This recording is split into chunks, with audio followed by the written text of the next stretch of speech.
AI is going to be the huge differentiator that can help coaches, and they have to lean into it, not pretend it's not there or they don't need it. You absolutely need it. I would just upload all the transcripts, upload their client avatar, upload the values because they are important in your messaging, that your values filter through how you present yourself. Go and find articles that you've written or posts that you've written if you've got some.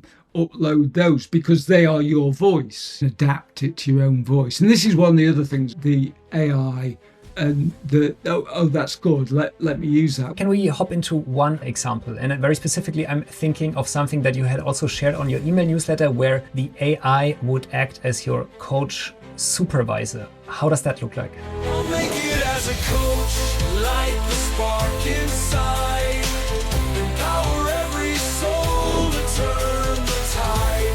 I'll make it as a coach, help others grow, changing lives with every story I know. What does it mean to be an impactful coach in times of AI? A cheap shortcut that dilutes the coaching craft, or a tool that can actually sharpen it? My guest today has a very clear position on this. Tim Brownson is known as the Fully Booked Coach, and he helps coaches with their online marketing and building a sustainable business. In our last conversation, we went deep into values coaching and Tim's clarity method. So if you prefer that over AI, just go back. And today we'll pick on a very different thread. This conversation is about how you as a coach can use AI without losing your voice, your judgment, or your integrity. How can you get AI to really use your language that's authentic to you? And also, how can you actually do this context provision in a super easy way? This is an episode about hacks and demos, but it's also one about responsibility, discernment, and leverage. If you're curious how AI can support your coaching practice, just stick with us. I'm Tobi, co-founder of MetaFox. Let's go. I'm super excited to hop into this second conversation with you, Tim. You are known as the Fully Booked Coach, helping other coaches to become a fully booked coach. And you're also an expert in values. You wrote the book, The Clarity Method, which we dug in on our last conversation really in depth. So if you are curious about values coaching, definitely give that a go. But on this conversation now, we want to hop into another topic that you are very deep in and very on top of right now. And that is becoming an impactful coach in times of AI. How did you get into that topic and why do you think it's relevant? I think I was possibly starting to get a little bit jaded with marketing when ChatGPT came along just over 3 years ago now. When I started playing about with it, when it first launched, I'm like, okay, well, this is really cool. It was more interesting than anything else. And I'd dip in and out. Then I started to listen to a bunch of podcasts of people that are using AI, specifically AI and marketing. There's one called Marketing Against the Grain, which I was listening to all the episodes of that. And that's the CMOs of Zapier and HubSpot, Kieran Flanagan and Kit Bodnar. So I'd follow their stuff and that you could see their progress as this is quite of interest into holy shit, this is absolutely running amok through marketing. And what I found with AI is the harder I pushed it, the better it got. The more difficult tasks I gave it, the better it got. Now, I still don't use it very much for writing. At some, I will use it to help me, but it doesn't get humour. It absolutely sucks donkey balls at humour. It just forget about it. Certainly, it sounds like Benny Hill or dad jokes or whatever when I ask it to be amusing. But now I use it for all clients. It's become an integral part of how I operate my business. AI is going to be the huge differentiator that can help coaches, and they have to lean into it, not pretend it's not there or they don't need it. You absolutely need it. If you don't get into AI, you will be out of business in a couple of years. So you got into the field with your head of being a coach, being an online marketeer, and being an obsessed learner. That's what I hear. Yes. Yes. And can we hop into one example? And very specifically, I'm thinking of something that you had also shared on your email newsletter where the AI would act as your coach supervisor. How does that look like? I can, yeah. So, and this is for coaches rather than fit for me. I do use something similar for me, but it's not quite the same. So, for a lot of coaches, especially ICF coaches, they have to have mentor training, and it's often expensive. So and this is why I'm a little bit sort of not anti-ICF, but skeptical of the ICF, because there are a lot of coaches out there that only make money from doing mentor coaching. That's expensive. So if you're paying $100 an hour, $200 an hour, whatever it is, that's a lot of money. What you can do is take it with the permission of the client. We keep having to say this, that you need to get express permission from your client. You take the transcript from a call from, I use the free version of Fathom, you upload it and you write a prompt asking it to give you feedback on the coaching session. What do you do? Now, again, you have to be very explicit with its role and tell it it's an ICF mentor coach. Tell it what you're looking for. Like, where were you leading the client where you should have done? Where were you imposing your values on the client? Where did you miss an opportunity to ask a killer question? So you can go back in. Now, it's not going to help you with continuing ed, but if you want to make yourself a better coach, especially when you're new, if you want to stop drifting into bad habits like I did fairly quickly after my coach training, then it's absolutely brilliant for that. Awesome. Let's make that more tangible. Can you show us how that prompt looks like? Yeah. So this is the prompt that I shared with my newsletter list. Now, I got this prompt from ChatGPT. I did training corrective coaching, but it was over 20 years ago. I can't really remember a lot of this stuff. I can remember the basics. So I asked ChatGPT to develop me a prompt. I think I maybe went back and forth with Gemini. So we've got a deep analysis prompt. Oh, sorry, this is where you paste it from. Please take the time to study the following prompt carefully and thoroughly. You always want to tell it that. Blah, blah, blah. Then we're going to role. You are highly experienced ICF level trained. In the corrective model, your role is to help me become a better coach by analysing it. And then I've gone into you understand and apply, corrective principles, client-led agenda, partnership, etc., etc. And then you put in a little bit about you, tell it more about you, so it understands your role and your experience. Give it the objective. What do you want from this? And be honest. The honest thing, it can be, we all know it can be a bit brown nosy, and that's not just ChatGPT, that's all of them. That's kind of baked in to the training, because AI is trained on human data. Humans, by and large, want to be liked. So it's always going to be like that, certainly in the foreseeable future. You're putting in the be honest in order to sort of overcome or tackle the psychopathic behavior tendencies that ChatGPT might have here. Right. So you want really exactly constructive feedback. Yeah. Now, it's still, you can't, what I was trying to explain there is you can't bypass that entirely, and you still need to go back in and interrogate it. But it helps somewhat to tell it, and specificity and constructive.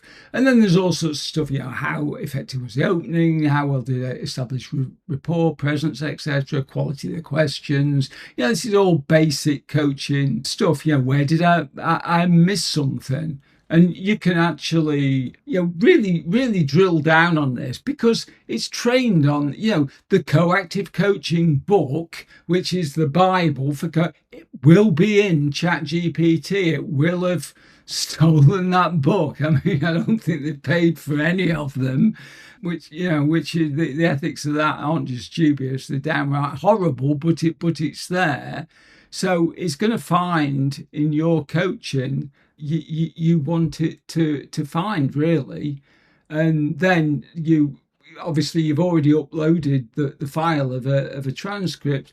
You hit run, and that's it. Then you sit and you read it, and it may be, I don't share many marketing prompts with my readers, and that's because they can get results back that they don't know to question, that they don't know. I had a client just recently come back to me with, ChatGPT told me to do this. I'm like, no, don't, seriously, mate, don't do that. It's going to be a horrible outcome for you. But I trust coaches to use, that sounds a bit patronizing, I'm sorry, but I trust coaches to use a prompt like this because they know if they've been through training, if what they get back is valid and applicable to them and that they can, use it to their benefit. That's not always the case with marketing coaches. Sometimes, I've seen a lot of people using ChatGPT for SEO, for example, for search engine optimization. It can give you horrible generic advice for that just won't work. But as a coach, you should be able to use this information to make you a better coach. Yeah, amazing. So all I need to actually apply this, and we can put this prompt also in the show notes. I think you have it online, right? Yes. Is I need a transcript of my session. Yes. And then I will get this sort of constructive feedback on how I approach the coaching conversation, basically having ChatGPT act as my supervisor. And that's it. How brilliant is that? Awesome. And if I got you right, you can't unfortunately show us a result because obviously that would mean disclosing a conversation. Yeah, I can't. I apologize about that. But just say to anybody, go and try it. Yeah. I've been using NotebookLM, which is a product that's source grounded, meaning it doesn't go onto the internet like ChatGPT. It's a Google tool. There is a free version as well as a paid version, and you can load hundreds of documents. So I can put all the transcripts from every client call in there, and I can interrogate it. It means I don't have to take notes on calls.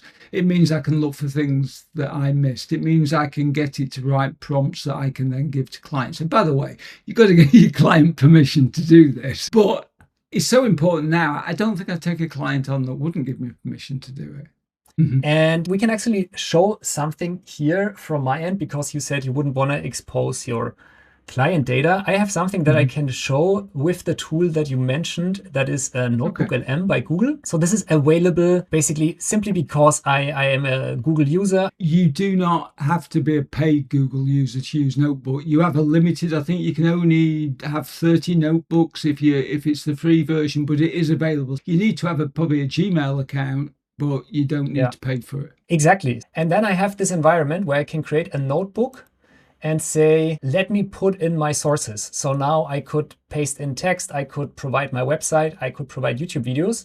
And just to do a quick showcase of an example that I built here, that is my podcast production assistant. And what I've done here is for this podcast, formerly known as The Making of a Coach, now The Impactful Coach, I basically added a bunch of YouTube links from all the different conversations that I have. So what we see down here is all the different podcast episodes that we had on the show, mostly simply thrown in there as YouTube links.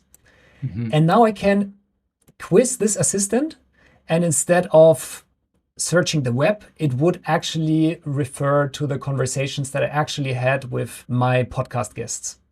And in a similar way, you can do that with your own voice, with any content that you created beforehand, and use this as an assistant to quiz it on your content and also come up with content in this tone of voice, right? Or how would you, what else would you do here, Tim? Well, obviously I haven't got a podcast, but for you, what you could do is definitely look for topics that you've not spoken about before, topics you have and who you discussed it with. So when did we talk about it and what did we say? And you can go and instantly find it.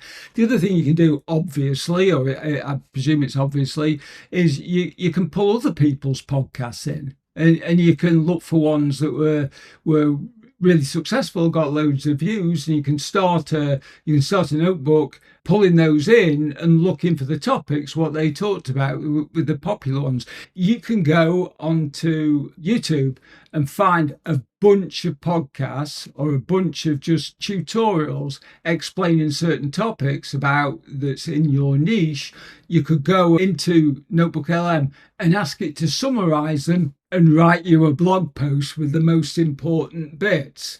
Now, we have to be careful on the ethics of this. If you don't understand a topic, you shouldn't, I would never write about something that I don't understand.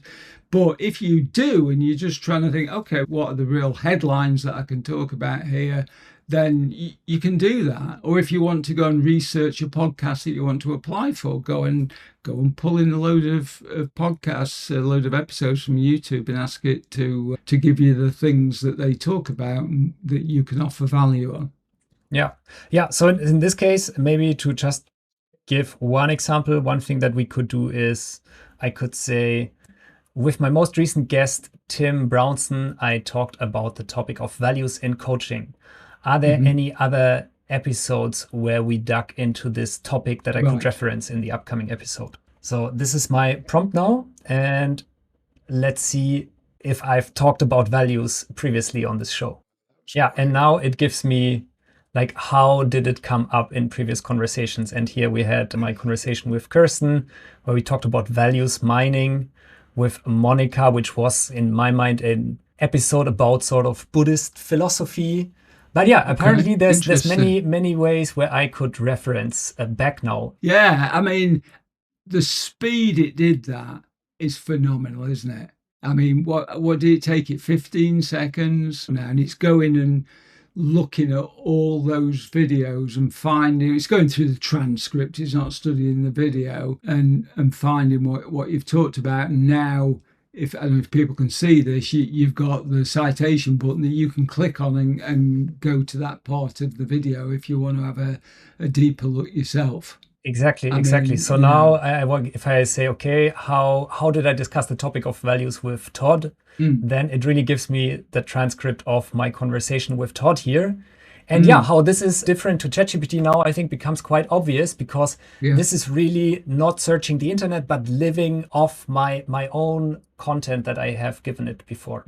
And I'd like to give another use for this if I can, Toby, because it's really important. So people may notice that there's got an audio and a video button on the right-hand side near the top. And this allows you to turn something, the audio, I've only used the video a couple of times. It's relatively new, but the audio version allows you to turn this into a podcast.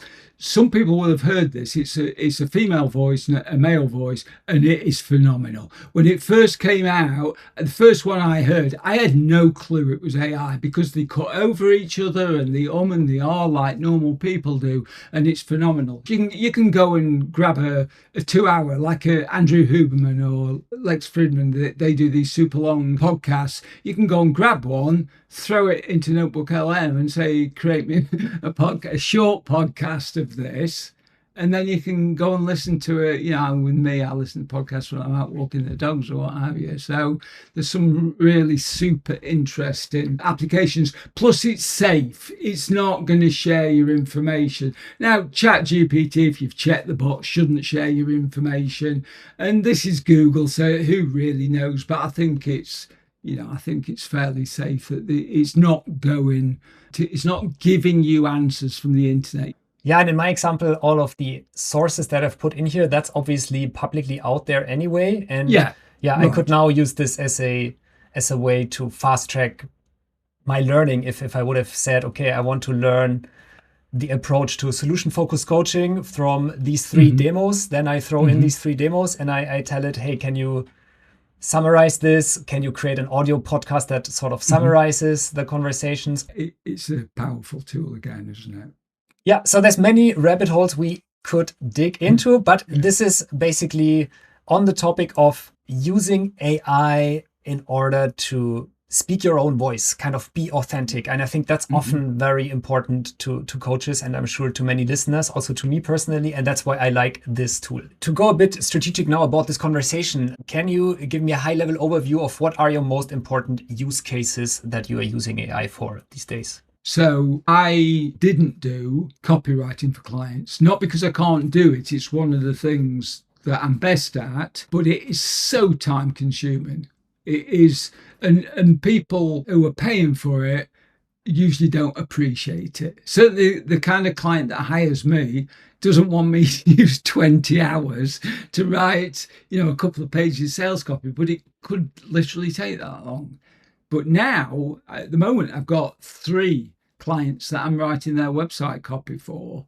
I can go into all this conversation we've had. So I may have 6, 7 transcripts. So that could be, 10 hours plus of me talking to a client. It can figure out their voice. It can figure out their position, their messaging, and their ideal client, their client avatar. Well, I'll give it their client avatar because that's something that I do with a client early on in the process, because I think it's the most important thing as a coach to know your client avatar. So I will give it all that and then ask it to write me a homepage or write me about page, and it knows, the sections that you need, the important things to go through, because it was trained on a lot of copy, which is why you see the M dashes. Last year, they were the biggest giveaway that were reading AI. I mean, people have got smarter about taking them out now. But copywriters and professional writers did use the M dash a lot, which was what it was trained on. So they found them they found themselves in this really tough. I never used it. I didn't even know how to create it on a Mac. But they found themselves in this difficult position of, if they wrote correctly, people were going to be saying, that's AI, when it wasn't. So yeah. So the M dash is this long dash in between 2 words that is sort of an indicator, or has become sort of a trademark of, okay, this is written with AI because ChatGPT really likes M dashes, while regular humans would rarely use it. Yeah. Okay, so I hear, as a coach, I could be using ChatGPT to write the copy for my website. And I think the interesting bit, because I think that's fairly known by now, but the interesting bit that I'm hearing is you say you can really get ChatGPT to a level where it's really speaking the language using the voice of that particular coach. So if I would want to do that, how would I go about this? Well, you've got to give it within reason. Well, not even within reason, as much information as you can. So for me at that stage, I've always got these conversations with the client. So I don't need to go gathering that information. I don't need to interview the client specifically. I've got the transcripts that can help with the prompt. So if I was using Notebook, I would just upload all the transcripts, upload their client avatar, upload the values, because they are important in your messaging, that your values filter through how you present yourself. If they'd already got some copy, I probably wouldn't actually, for copywriting, upload that. But coaches that are doing this from scratch themselves, they haven't got those conversations. So what they can then do, go and find articles that you've written or posts that you've written, if you've got some, upload those, because they are your voice. You're giving it your voice, because presumably that's how you should be writing. Give it as much information. So then you get the answer back. You just think, okay, well, does that sound like me? You can take that result and say, take it from ChatGPT, or I tend to use, as I said, Notebook. Take that result, put it into Gemini and say, this is some copy. Tell me what's wrong about it. Tell me what can be improved upon. And it will come back. You can just interrogate the results. You can say, well, now I want you to take an alternate viewpoint and tell me, why is that wrong that you've just given me? What is about that you could, I'll give it a marketer called Dan Kennedy. I'll say, okay, well, you're Dan Kennedy, you're in a bad mood, you've got a hangover, you don't like me, you've just landed on my site, you've seen that's a copy, tell me what you think's bad about it. And it will just rip it to pieces. But you can't ask it to do that up front. You have to give it a role. You have to tell it, you're a marketing guy, you're a world-class coach. If you don't give it a role, it's just going to give you generic crap. So in a way, you would have the AI impersonate different personas. You would say, you are a marketing expert. Here is a copy that I have written before. This is my client persona. Now, please write the copy for my website. And then next step, you would maybe open a new chat and you would say, this is a draft for my coach website. Now, please, you are a client persona. What do you dislike about this? How would you say this can be improved? Yeah. Exactly that. I'll often give it a specific person. So there's certain copywriters that I really like. I'll give it like David Ogilvy, who's probably the best copywriter of all time from the 50s and 60s. And it's got, everything that David Ogilvy wrote is available to it. So it knows the voice. It can mimic Seth Godin. It'll have all Seth Godin's books that have been stolen by the AI labs to train it on. So there can be maybe somebody that you really respect and like, and it can then write in their style. Obviously, don't take that. Don't take something that sounds just like them. You need to then adapt it to your own voice. And this is one of the other things as well. People just take the AI and that's good. Let me use that without adapting it to their voice. And it's clearly AI. There's lots of telltale signals. The rule of 3 that it'll use all the time, and it will put them on different lines. I came, I saw, I conquered, that type of thing. You see that all the time. The rule of 3 is massive in AI. It'll do it and it can be a really powerful tool for making points. But when you see it 3 times in a LinkedIn post, that person's used AI. Fragmented sentences, which I hate. There's other things as well. But if you'd have said that. If you wouldn't, then change it. Can you show us maybe even a hands-on example where you've sort of done that? Yeah, I definitely can. So this is something that I did in Claude really as an experiment. Now, I was in Claude Code for this, so it gets a little bit complicated. You don't have to write prompts as complicated as this, but you can. So what I was doing with this prompt, this is one where I'm asking Claude to basically write me a book and put me together a sales page to sell this book. So it was only for fun and to push it. So I'll just read a little bit of this. So you're Claude, acting as a senior direct response copywriter, lead magnet, product creator for a UK-based coaching brand. Then I give it context. I give it the name of the business. I tell it the platform that I want it built for, my email MailerLite that it wants to integrate with. I tell it the pricing that I want to do. And then it's not a free opt-in. And then I give it a load of rules, no fake testimonials, no fake numbers as seen in that you see on BS sales pages, no earnings claim, no sketchy marketing claims in general. This comes back to the integrity we talked about in the previous conversation, and a load of other stuff like, friendly, punchy, UK-based language, etc., etc. Now, this is a long prompt. You may say, well, I wouldn't know how to write a prompt like that. This is ridiculous. Look at it. It goes on forever. Ask AI to write you a prompt. Ask it what it needs to know to do this job, and it will tell you. Yeah, I love it. So what we see here, if you scroll up again, we see that you really applied what we also discussed earlier. You told the AI, who are you? So you are this senior direct response copywriter and lead magnet product creator. So you gave it this hat, and then you also sort of set the constraints. And I think many people would consider writing a prompt like this difficult. But what I like when thinking about this is just imagine you have exactly this person, the direct response copywriter sitting in front of you as a human. Right. And how would you lead this person now? How would you delegate a job to this person? And that's exactly how you do it with the AI. And obviously, that also then comes along with some hard rules. Maybe these would already be implicitly known if this was a human, because at our company, we don't do fake testimonials, etc.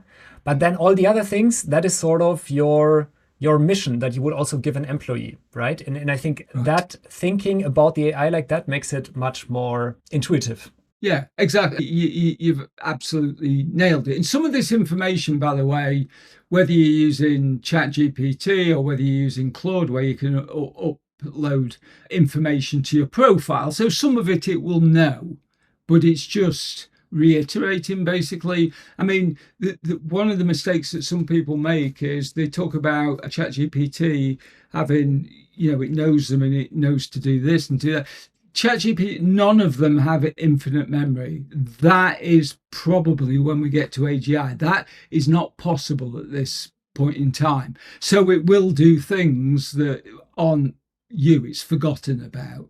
So it's always useful to, with a prompt, not to presume it knows nothing, but to presume it only knows really basic stuff about you. Now, I use a tool called Willow Voice. So, I suck at typing. So now I've just got a hotkey. I hold it down and I talk to it basically. And so I can write really long prompts and not worry about it. And that's made a huge difference to how I can use ChatGPT, because it needs that information. As you're just saying, and I've asked a few times in my Facebook group, if you got $5,000 to spend on your business, what would you spend it on? And often it's either a website or a copywriter. Well, if I gave you $5,000 to spend on a website, you're not going to go to a website developer and say, build me a website. You're not going to go to a copywriter and say, can you write the copy for my website? Like, yeah, I can. Here, it's shit. It's just generic, or you've got a crap website as well. So you have to tell those people. And sometimes people think they don't need to do that with AI. Well, of course you do. It's a lot of really good and useful things, but it's not a mind reader yet. So give it this information.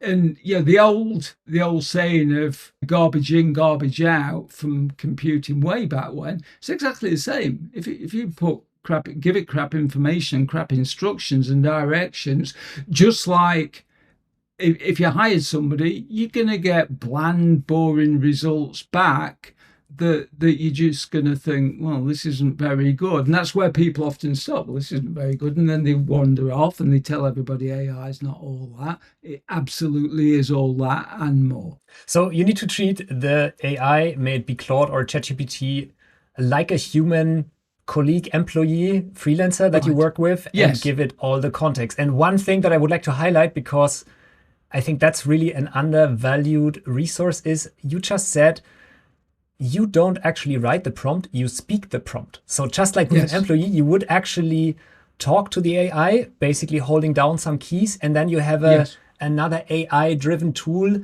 that translates your speech into text in a well-structured way.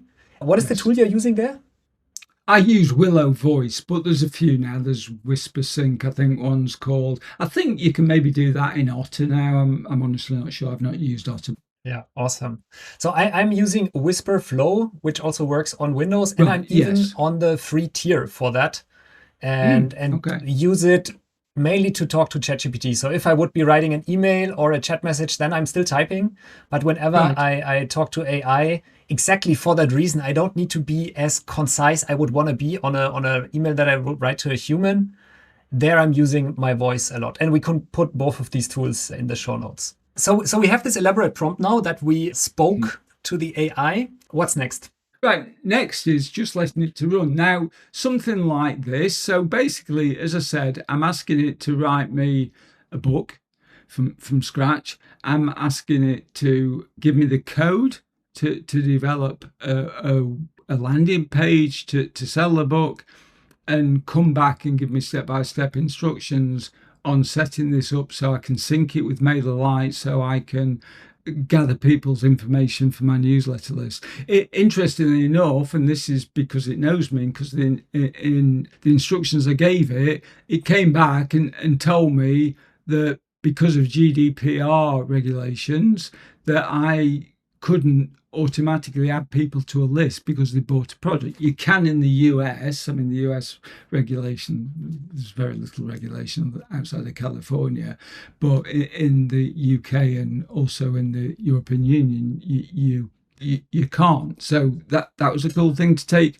into account. So then I just hit run, and I'm actually not sure how long it took to come back with the results, because I then took the dogs out and it had done it by the time I came back. But this is a bit like using deep research in Gemini and ChatGPT, which very few people do. Very few people use it. Sometimes people think they're using deep research by asking it a complicated question, but deep research, there's a tool that you have to go into that's there available, and I don't think it's on the free version either, but it's there to use, where it can do some just amazing stuff.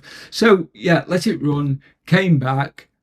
I had everything. I had the code. I went and tried it out.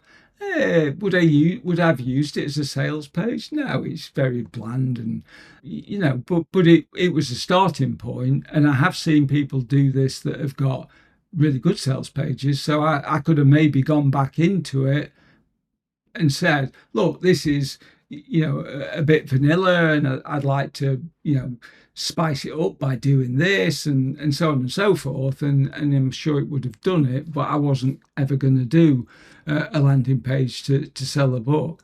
Although I say that, so I got the book and I told it to write a book on 100 great prompts for coaches. I looked at the book and thought, shit, this is brilliant.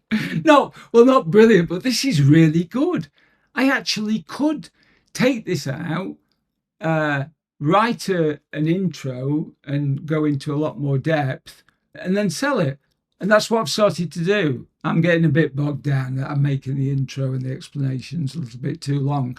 And I intend making the 100th prompt the prompt I used. This is how you do this. This book, these 100 prompts were written by AI, and this is what it can do for you. And knowing that integrity is an important value for you, and you wouldn't want to put out generic AI text, what would you do to make this really, give this your own voice, your own spin?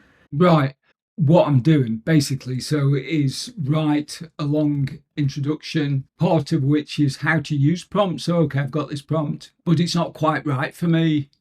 What do I do? So there's an explanation of how to use prompts, with giving it context, giving it role, giving it who your audience is, who whatever it is you're creating it is for, and also some other stuff around AI, around what you can use it for. Before I go into this, having said that, Toby, I don't see, at the end of the day, it's all about value to the client. So if I just stuck these 100 prompts in an ebook, that ebook is worth $20 to any coach that's going to use AI. So is there a lack of integrity in doing that? No, of course there isn't.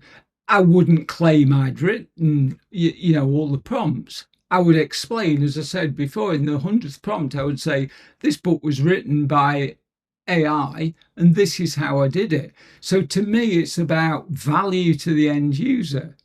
If you're an accountant, they're not going to worry about using accounting software. You don't go to accountant, hang on a minute. Did you use Sage to do this? Well, that's cheating. I don't want my accounts done by Sage. Go and do it yourself. Get your calculator. Better still, get your abacus out and go and do my accounting for me. This is just a tool to produce a product that helps people. And, you can look in loads of industries about, handmade versus something that's made by a machine. It's no different. So I wouldn't claim I'd written it. I wouldn't say, I've sat down all weekend and thought about these prompts. No, that's bullshit, and it's clearly a lie, but it's value to the reader, really. Mm-hmm, mm-hmm. Great. So if I am new to AI, somewhat skeptical, but now listening to our conversation made me curious, what would be your closing words for me? How should I get started? Go and use it. Go and play about with it. I would say definitely use a paid model. They are substantially better. With Claude, you're going to run out of tokens, which are basically lumps of letters, quite quickly. I would say go and pay for ChatGPT. It's $19 a month. Try it out for a month. Push it as far as you can and see what you get. And then, I pay for Gemini, Claude, and ChatGPT. Most coaches don't need all those. Claude's better at writing if you want to just do writing, and also the Claude code now, which is allowing people to vibe code, which is pretty much what I did, what I've shown you before. So Claude is sort of breaking away from the pack with that at the moment. It's got a lot of buzz about it. And again, I think it's $19 a month or what have you. And going back to what I said about the book in the previous episode, if you can't afford to spend $19 to try this out, can you afford to run a business? Really, I know that's harsh, but that's the realities of running a business. It costs you money. Awesome. Thank you, Tim. You're welcome. This has been a fun ride across many different topics. And yeah, great to have you. It was great to be here. I've really enjoyed it. Thanks very much. This was my conversation with Tim Brownson. I know we went into many directions, so I hope you were able to follow. And if you, for example, want the prompt that Tim showed for using AI as your coach supervisor, check out the show notes. Tim also hosts a masterclass on leveraging AI as a coach, and I can generally recommend following his email list. Of course, before feeding any client material into ChatGPT and the likes, it's sensible to get explicit consent from your client and also to anonymize the material. That being said, I generally agree with Tim that lots of learning and leverage can come from embracing these tools. So if you're not doing so yet, give it a try. Also, let me know if you want more content in this direction or if we should better stick with topics like values, which we discussed on the last episode with Tim. I'm curious to hearing from you. I'll be back here in 2 weeks with our next guest. I'm Tobi, co-founder of MetaFox, and wish you all the best on your path towards becoming an impactful coach. Cheers.